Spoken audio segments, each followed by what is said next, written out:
Hey everyone, welcome back for another deep dive. Yeah. Ever get frustrated when technology just doesn't cooperate? Oh, yeah. Now imagine that frustration multiplied when you're a business and those IT hiccups start impacting your customers and even your bottom line outright. Yeah, exactly. And that's where ITIL 4 comes in. Okay. It's all about helping organizations use IT to create value and avoid those tech headaches. You know me, I love getting to the bottom of things. You sent over some really interesting resources on ITIL 4, a free online course from Allison called ITIL 4 Fundamentals Essentials of IT Service Management, Yeah. and an IT process wiki page simply titled ITIL 4. Okay? So are you ready to ditch the jargon and really understand what ITIL 4 is all about? Let's dive in. Yeah, let's unpack it. First things first, what exactly is ITIL 4? The Allison course describes it as a flexible framework for IT service management, ITSM, Right. which honestly could mean a lot of things. You're right, it's a bit broad. Think of ITIL 4 as a guidebook for organizations to manage their IT services effectively. And the best part, it's the latest version. Designed to keep pace with those modern approaches. You always hear about Agile, DevOps, Lean. It's like ITIL got a serious upgrade. Okay, so it's not your grandpa's IT management framework. Right. But why is this framework so important? It all boils down to value. ITIL 4 helps organizations understand how to use their IT services to create tangible value for their customers. It's the bridge between technology working and technology enabling better results. So it's not just about keeping the lights on, it's Yeah. about using IT to make things better for everyone. Exactly. Now, the wiki page mentioned a shift from a process-driven approach Yeah. to a principle-based one. Can you break that down for me? It sounds kind of, well, technical. Yeah, I get you. Imagine ITIL v3, the older version, as a strict set of rules. Okay. Like a recipe you have to follow to the letter. Okay. ITIL 4, on the other hand, is more like a set of guidelines. It emphasizes understanding the goals and adapting your approach as needed, which is super important in today's rapidly changing tech world. Ah, so it's less about rigid rules and more about understanding the why behind the what. Yes. That makes a lot of sense. It's like having a flexible game plan instead of being stuck with something that might not work in every situation. Exactly. And to understand how this actually works, let's look at some key parts of ITIL 4. One of these is the 4 dimensions model. Okay, let's unpack these mysterious dimensions. What are we talking about here? So picture your IT services as a car. Okay. The car itself is the technology, but you also need a skilled driver. Right. That's your people. Okay. Clear roads and traffic rules, information and processes, Got it. and of course fuel and maintenance, Right. partners and suppliers. All of these things have to work together to ensure the car runs smoothly and gets you to your destination, Oh, which in this case is value. wow. That's a really clear way to understand it. You've got the tech, the people using it, the rules and information guiding everything, and the support systems that keep it all running. Right. It's about the whole picture, not just one piece of the puzzle. Precisely. And that leads us to the core of ITIL 4, the Service Value System, or SVS. Ooh, that sounds important. It is. Tell me more. Think of the SVS as a roadmap for creating value with IT. Okay. It starts with some guiding principles like focus on value and keep it simple. Right. Then it outlines how you manage your IT.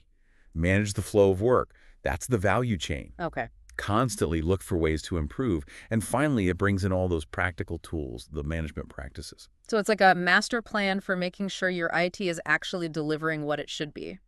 It is. I love how ITIL 4 provides a framework for looking at the whole system, not just isolated parts. It's refreshingly holistic. Absolutely. And a big part of that system is the ITIL 4 management practices. Right. Your toolkit for getting things done. Okay, now we're talking tools.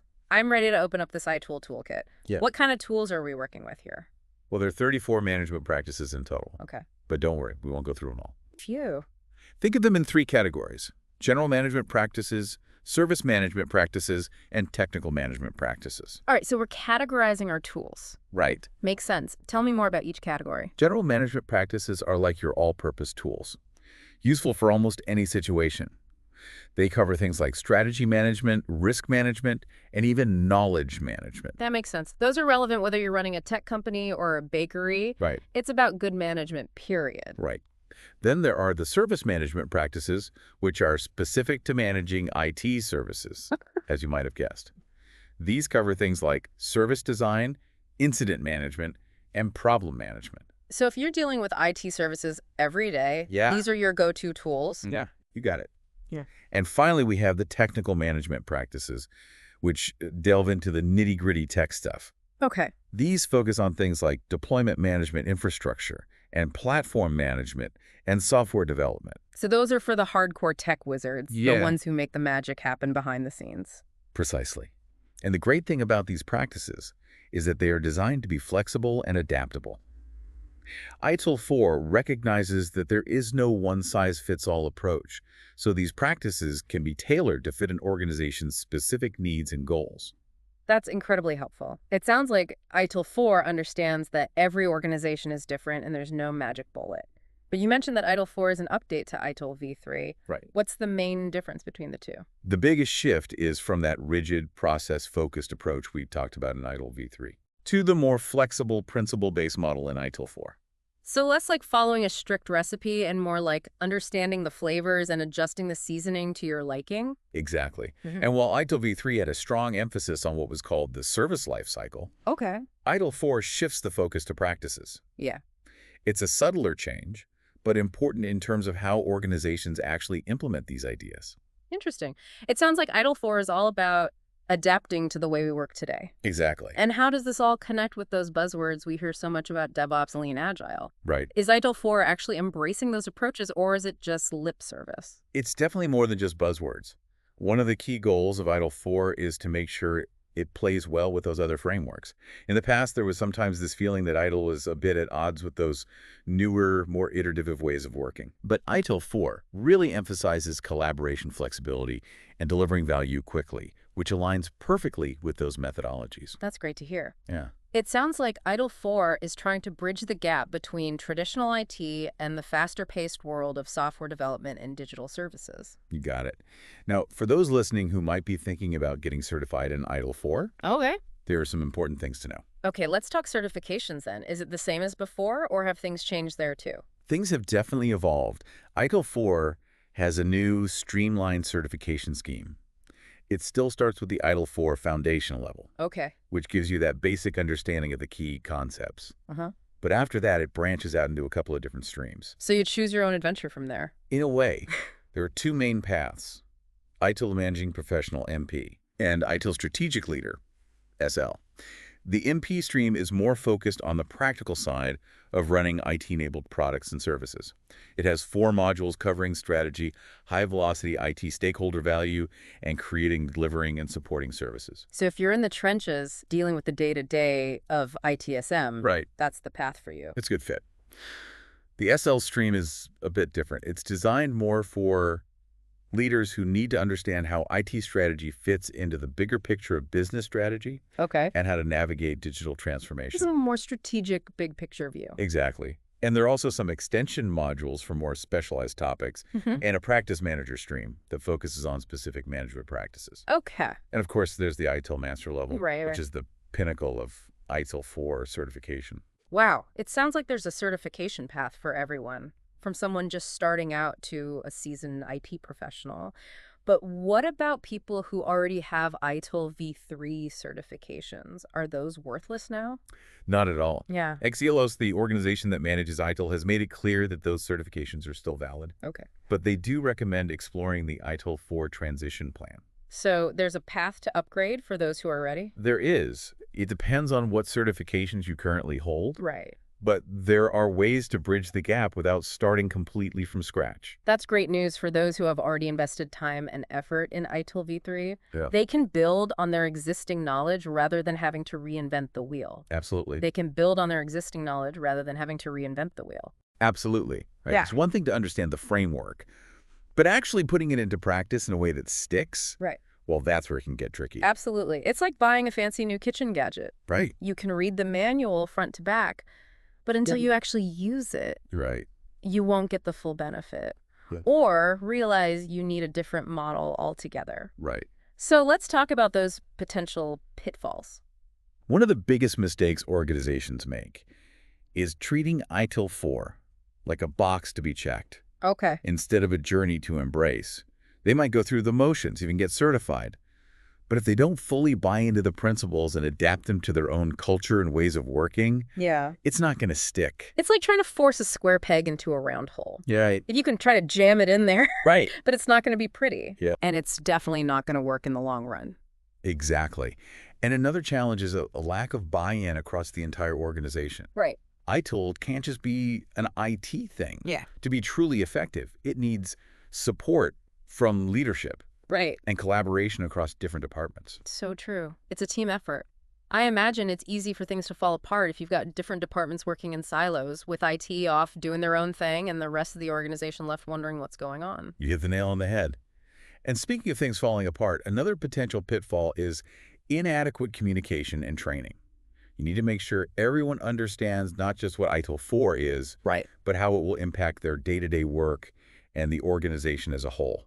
That makes me think of those corporate training videos that everyone dreads. The ones that feel like a chore to watch. ITIL 4 training can't be like that. Right. It needs to be engaging, relevant, and tailored to different roles and levels of understanding. Couldn't agree more. Mm.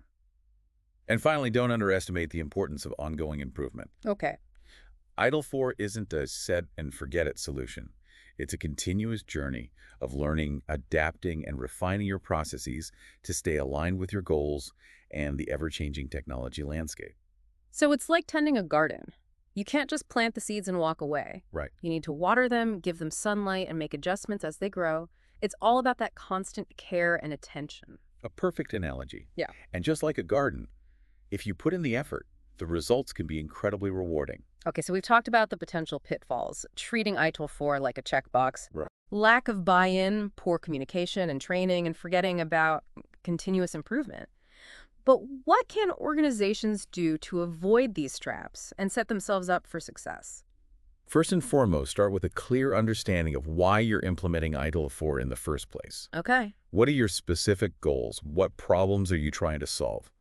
Having that clarity from the outset will help you stay focused and measure your progress along the way. So don't just jump on the ITIL 4 bandwagon because it's the trendy thing to do. Make sure it aligns with your organization's unique needs and objectives. Absolutely.